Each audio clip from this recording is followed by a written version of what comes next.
So hello guys, welcome back to the channel Aakash discovery. Video start करने से पहले अगर आपने वीडियो को लाइक नहीं किया तो लाइक कर दो और चैनल को सब्सक्राइब। चलिए स्टार्ट करते हैं। वीडियो स्टार्ट करने से पहले हर वीडियो की तरह मैं आपको इस वीडियो का एक शॉर्ट व्यू देता हूं कि इस वीडियो में हम कौन से पॉइंट पर बात करने वाले हैं। फर्स्ट पॉइंट क्या, अमेरिकन पार्लियामेंट ने ट्रम्प के अगेंस्ट ऑर्डर दिया। सेकेंड पॉइंट क्या, ईरान वॉर खत्म होने वाला है। थर्ड पॉइंट, क्यों हर समय यूएस पर वियतनाम वॉर का ट्रॉमा बताया जाता है। पहले पॉइंट की बात करते हैं, क्या अमेरिकन पार्लियामेंट ने ट्रम्प के अगेंस्ट ऑर्डर। देखिए हुआ क्या है कि आप ये इमेज देख सकते हैं कि यूएस में टोटल 50 स्टेट्स है और हर स्टेट में 2 लीडर होते हैं या चुने जाते हैं। टोटल 100 हो गए। तो अगर आप ये वोटिंग पॉइंट देखिएगा तो 2 पार्टी है यूएस में, एक है डेमोक्रेटिक और एक है रिपब्लिकन। डेमोक्रेटिक पार्टी की बात करें तो डेमोक्रेटिक जो बाइडेन और ओबामा की पार्टी थी जो पहले यूएस के प्रेसिडेंट थे, लेकिन जो रिपब्लिकन है वो डोनाल्ड ट्रंप की पार्टी है। तो ये इमेज है, तो डेमोक्रेटिक को कम सीटें मिल रही है और रिपब्लिकन को ज्यादा सीटें, ट्रंप की पार्टी को ज्यादा सीटें मिल रही है। लेकिन इसमें होता क्या है कि जो 4 मेंबर होते हैं रिपब्लिकन पार्टी के, यानी कि ट्रंप के पार्टी के, वो ट्रंप के अगेंस्ट वोट कर देते हैं, जिसके कारण ट्रंप के पास सीटें कम हो जाती है और डेमोक्रेटिक जो बाइडेन की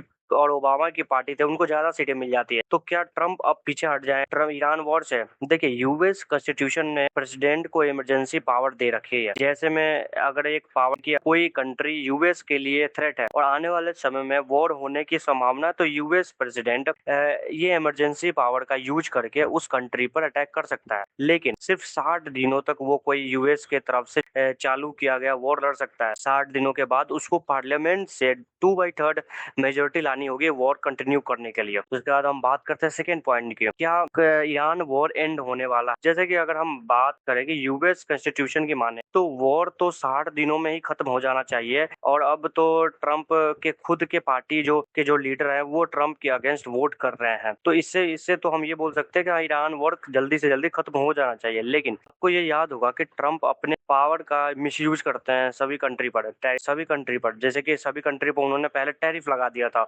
और जब यूएस सुप्रीम कोर्ट ने टैरिफ को हटा दिया था तब ट्रंप ने इसको मानने से इनकार कर दिया था और अगले दिन फिर ट्रंप ने 15% टैरिफ सभी कंट्री पर लगा दिया था। तो इससे लगता है कि ट्रंप मनमानी करते रहेंगे और ईरान वॉर कंटिन्यू रहेगा। उसके बाद हम तीसरे पॉइंट की बात करते हैं, क्यों हर समय यूएस को वियतनाम का ट्रॉमा दिया जाता है। देखिए 1965 में यूएस ने वियतनाम पर अटैक किया था, शायद इन्वेड करने के लिए वियतनाम को। उस समय एशिया में कोई बड़ी इकोनॉमी वाली कंट्री नहीं थी। इंडिया और चाइना जस्ट 10 से 20 साल पहले आजाद ही हुए थे, उनको इंडिपेंडेंस ही मिली थी। एशिया में कोई भी कंट्री की इकोनॉमी उतनी बड़ी नहीं थी। तब यूएस ने वियतनाम पर अटैक किया था और लगभग ये वॉर 17 से 18 साल तक चला था और इसमें कितने यूएस सोल्जर्स मारे गए थे।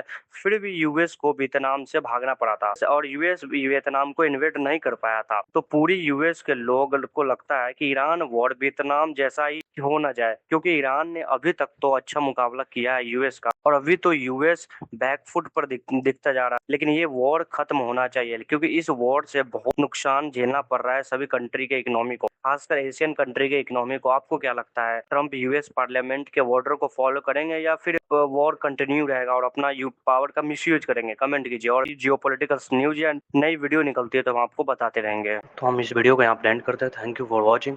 अगर आपने लाइक और सब्सक्राइब नहीं किया तो लाइक और सब्सक्राइब जरूर करते हैं।